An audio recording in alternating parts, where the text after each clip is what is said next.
Pinagpalang umaga po sa inyong lahat at sa ating mahal na Panginoon.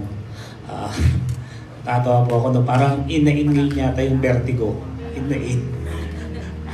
Okay.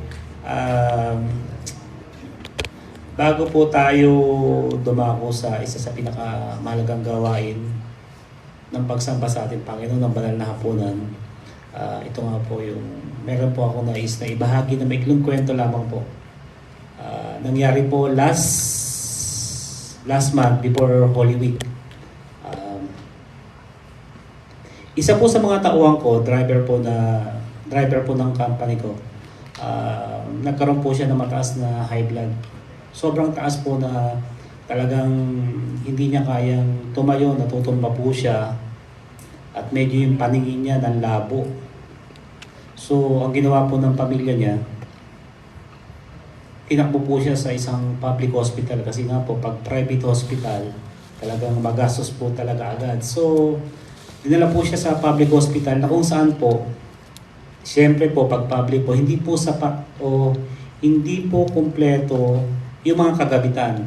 Wala po silang mga pang CT scan at even yung mga doktor, hindi rin po kumpleto yung mga doctors doon. So, yung unang araw po na yon, wala pong ginawa sa kanya, wala pong binigay na gamot.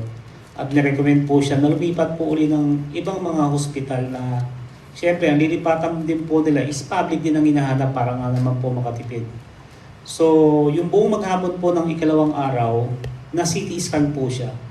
Nakita po talaga na mayroong pagdurugo sa kanyang utak. So ang problema naman po, nung na-detect na po yung problema na yon, wala pong available na neurologist nung time na yon. Wala pong doktor kasi nga po mag-Holy Week, karamihan po ng doktor nakabakasyon or magbabakasyon na. So nabahala po kami, sabi ko, lilipas ang ilang oras, maaari may mangyaring hindi maganda kasi nga po, walang gamot na iniinom. So tinawag ko po lahat ng tauhan ko. Nag-pray po kami at naalala ko nga po yung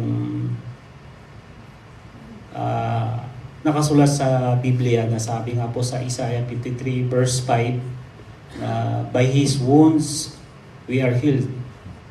Saka sa Ephesians 1 verse 7 na ang ating kasalanan na ipinatawad ng ating Panginoon. So, sinama ko po lahat ng aking tauhan, nag-pray po kami na ma-stop yung bleeding niya sa kanyang brain in Jesus' name at sana po makahanap po ng hospital na meron pong neurologist. So, ika-third day po, so nag-aalala na po kaming lahat. At buti na lang po yung secretary namin, nakahanap po siya ng isang hospital na merong neurologist, isang private hospital. Kaya nga po, pag private, talagang merong mga doktor, pero pag public, laging kulang. So, anong nangyari po doon, meron pong available na doktor, at sabi po nga ng hospital, pumunta na kayo kasi 1 hour na lang, uuwi na yung doktor at magbabakasyon na rin. So, yun na lang yung natitirang doktor. So nagmadali po na dali namin yung kasama namin, yung driver namin at praise God po umabot naman po siya sa clinic. At nakita nga po yung result ng CT scan, sabi niya gano'n, 28% sabi niya gano'n yung damage, sabi niya gano'n, 30% sabi niya gano'n, is comatose ka na, hindi ka na makakausap. So talagang napakabuti ng Panginoon dahil nga tinayuan namin yung salita niya na gagaling siya. At may i-stop yung bleeding na yun. Sabi nga ng doktor, himala kahit pa paano, konting-konti na lang talaga. Talagang hindi nyo na siya makakausap, comatose na siya siguro. Sabi niya gano'n. Yun na talaga yung pinaka-worst na mangyayari sa kanya. So, praise God talagang napakabuti ng Panginoon. Kaya nga, maganda na alalahanin natin ang kahalagahan ng banal na hapunan dahil doon nga po pinakikita ng ating Panginoon na sa pamamagitan ng kanyang sakripisyo na tinanggap sa mga sugat niya, tayo po ay gumaling at gagaling. Kaya napaka buti ng Panginoon na talagang dapat ipaalala rin natin sa Kanya, Lord, sinabi mo sa iyong salita na gagaling kami. So, tayuan po natin yun.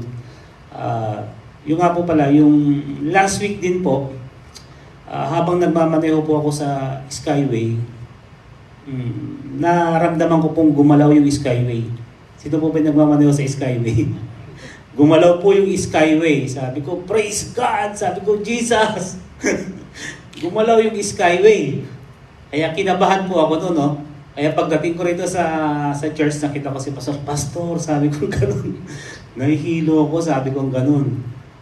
Sinumpong ako ng vertigo, kaya sabi ko nga sa inyo, in na in yung vertigo ngayon. So, pero sabi nga ni Pastor, kailangan natin na iwaksi ang anumang sakit. Huwag natin tanggapin na meron tayong vertigo kasi nariyan naman ng Panginoon. So, dumako na po tayo sa banal na hapunan. Pwede po bang hawakan natin ang ating tinapay at yung inumin po.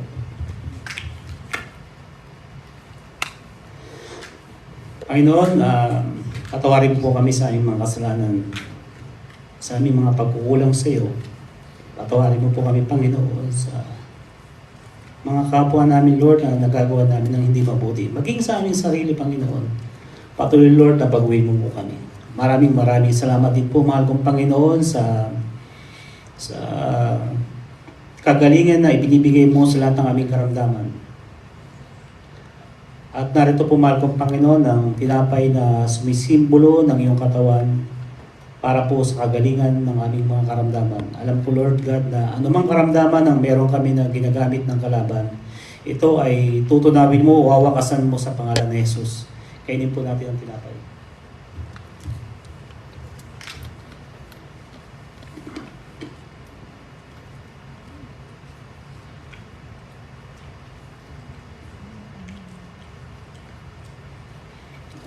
Itaas po natin itong inumin. Panginoon, maraming salamat muli. At narito po, mahal kong Panginoon, ng inumin na sumisimbolo ng iyong dugo, mahal kong Panginoon, para po sa kapatawaran ng lahat ng aming mga kasalanan.